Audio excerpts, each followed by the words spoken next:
mais uma situação triste. Nós estamos vivendo um período de intolerância, está uma desgraça total.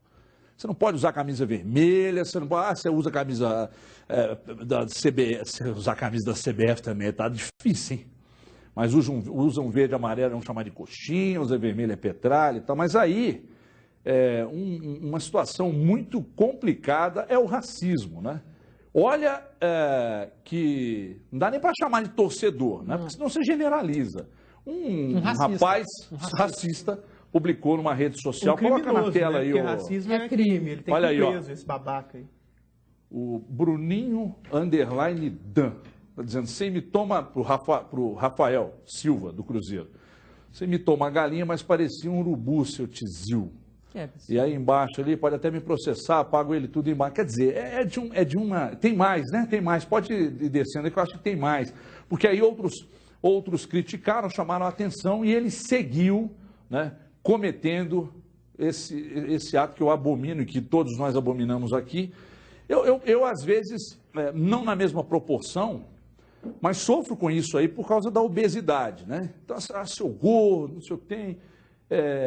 Mas eu acho isso aí, eu não sei se eu estou exagerando, gostaria até de começar com o ídolo, o Cadu Doné, porque o Cadu é filósofo e discute as situações envolvendo a sociedade também como um todo e tal, mas isso é uma desgraça total também, né? Porque além da intolerância política, é médico que não quer atender porque é a mulher do PT, professor esculhambando alunos, aí você vê isso aí. Ou seja, onde vai chegar isso, ídolo? Boa tarde.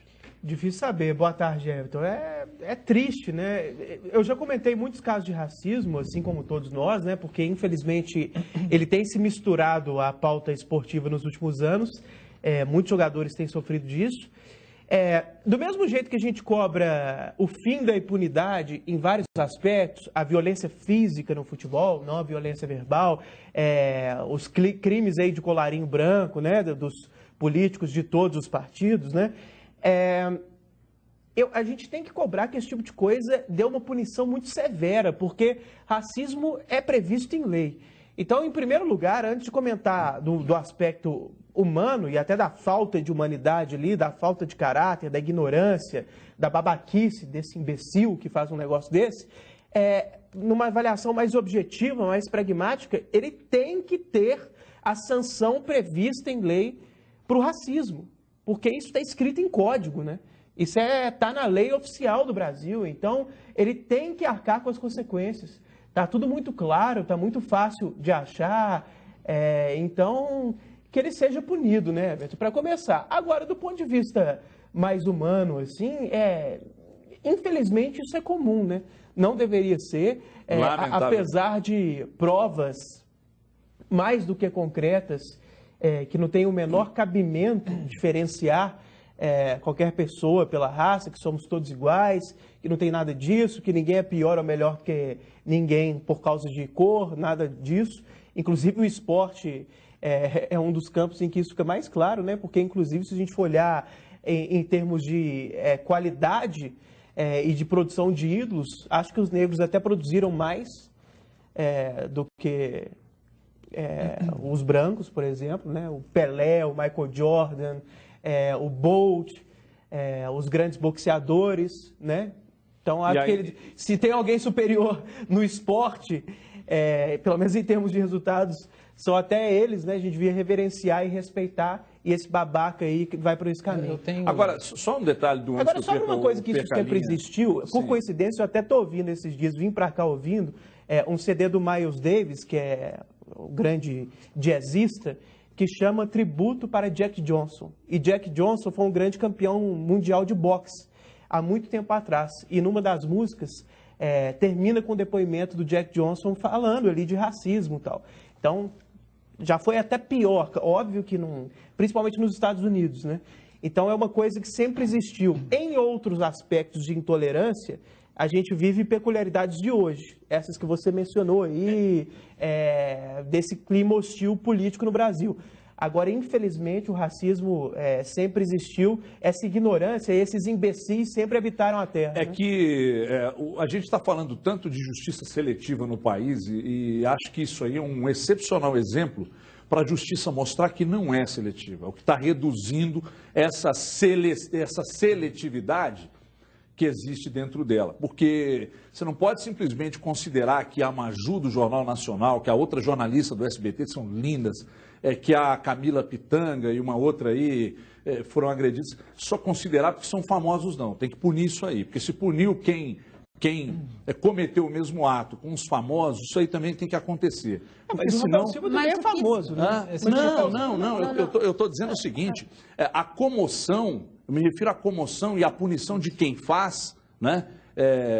Tem que chegar ao futebol também, claro. Não é só porque é da televisão, que está todo dia e tal. O que é isso, né? O famoso todo mundo fica sabendo porque aconteceu, mas a maioria isso e o maior... Você não pensar, né, Edmar? Claro. Aí você fica deprimido de vez. Você mas imaginar o maior que sofrimento, casos assim acontecem o tempo todo e não tem nem repercussão, é realmente entristecer. Agora, famoso ou não, crime tem que ser punido. Pois mas o maior sofrimento, na verdade, né, esse é o que a gente vê, é o que a gente pode mostrar e o que a gente pode exemplificar. Mas o maior sofrimento é daquele que ninguém conhece, né, daquele que é sofrido porque esse preconceito não é o das redes sociais, porque ele nem frequenta, porque a condição dele é inferior até econômica, então é o preconceito que ele enfrenta quando ele vai a uma consulta médica, é o preconceito que ele enfrenta quando ele vai entrar num shopping, é o preconceito que ele enfrenta na sociedade no todo. Este é o pior e este é o que menos aparece. E o que mais dói na gente é que a gente vive no país em que eles dizem assim, a lei não pegou. Gente, este é o maior preconceito existente de um cidadão que é protegido pela Constituição do seu país. Esse é o grande problema. Não tem melhor nem pior, não. Esse tipo de injúria racial, isso é triste.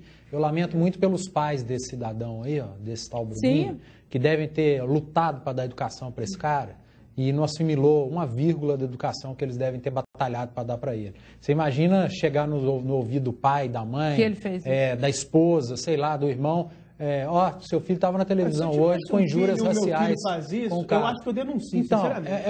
Eu tenho dó dos pais. Agora, quem não pode ser conivente também é o Rafael. Não deixa para lá não, Rafael. Vai, processa um cara desse, vai na delegacia, mostra...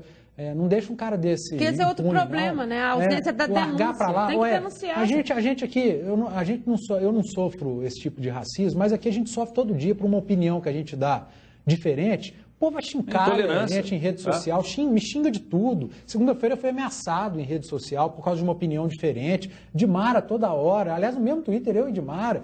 É um negócio que realmente, por causa de uma opinião... Eu comentava com o Everton exatamente sobre isso.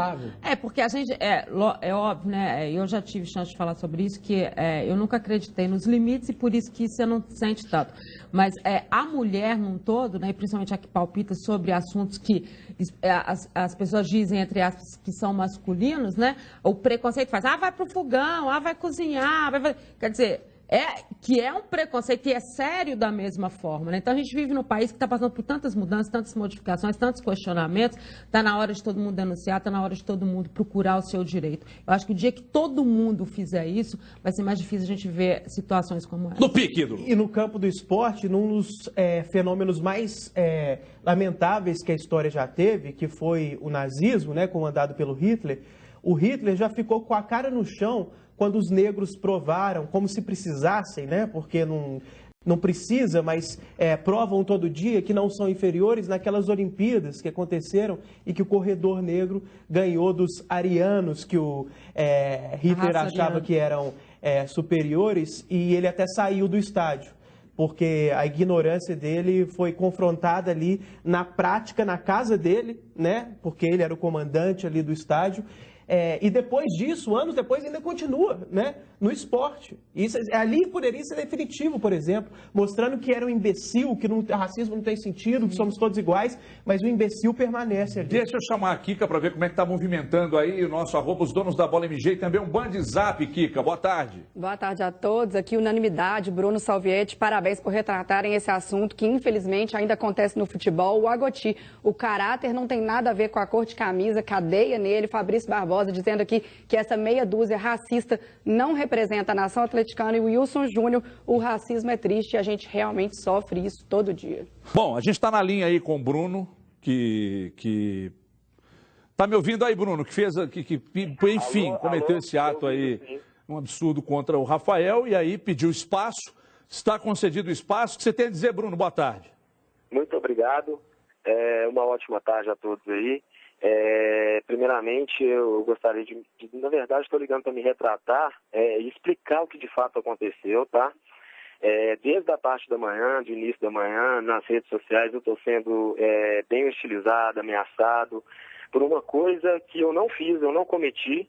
Eu já tenho boletim de ocorrência, a minha rede social foi hackeada, ou eu fui vítima de piada de amigos em mesa de bar que alguém fez, mas eu, de fato, não fiz. Já tenho boletim, eu jamais, quem me conhece, pessoas que eu sou até conhecido na cidade, pessoas que me conhecem, que convivem comigo, sabem da minha índole, da minha história. Eu tive que abandonar às pressas o meu trabalho, porque estava sendo ameaçado de ir até o meu trabalho. E por surpresa, quando cheguei em casa, meus familiares assustados, meus amigos me ligando, todo mundo muito preocupado, porque me conhecem de fato e sabem o que eu sou, que eu não faria esse tipo de coisa. E principalmente depois que tomou proporção aí na TV, que vocês noticiaram, fazendo o seu trabalho, respeito, claro, tomou uma proporção maior ainda. E assim, estou assustado, estou com medo. Eu acho que eu estou respaldado com o boletim e com o meu histórico.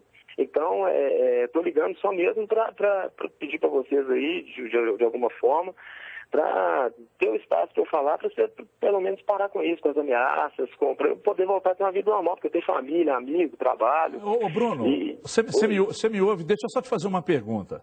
Você está dizendo que foi hackeado.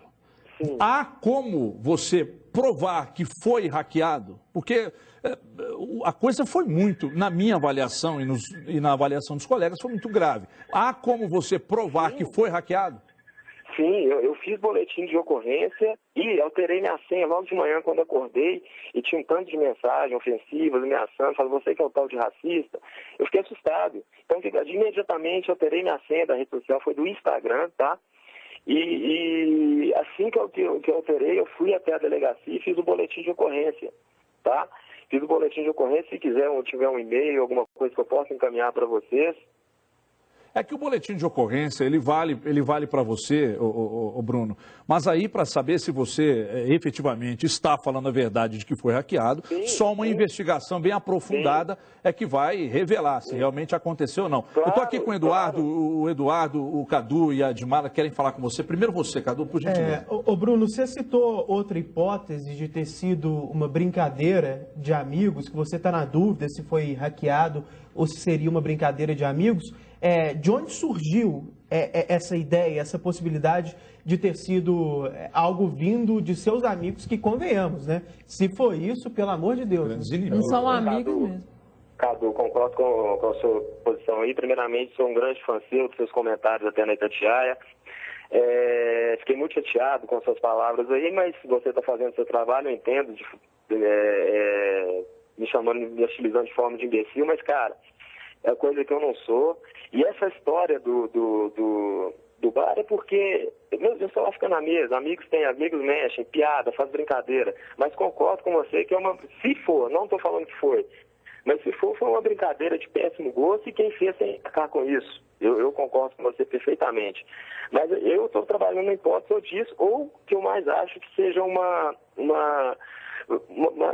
invasão à minha conta, porque isso acontece. Entendeu? O que vai ter que fazer é provar. Vai ter que ter prova. Mas... Bruno, lamentavelmente o tempo é exíguo, a gente não há como a gente ficar, mas o Eduardo queria falar com você, a Dimara também. Evidentemente que o posicionamento aqui, ele teve um motivo, né? Para que os comentaristas se posicionassem até...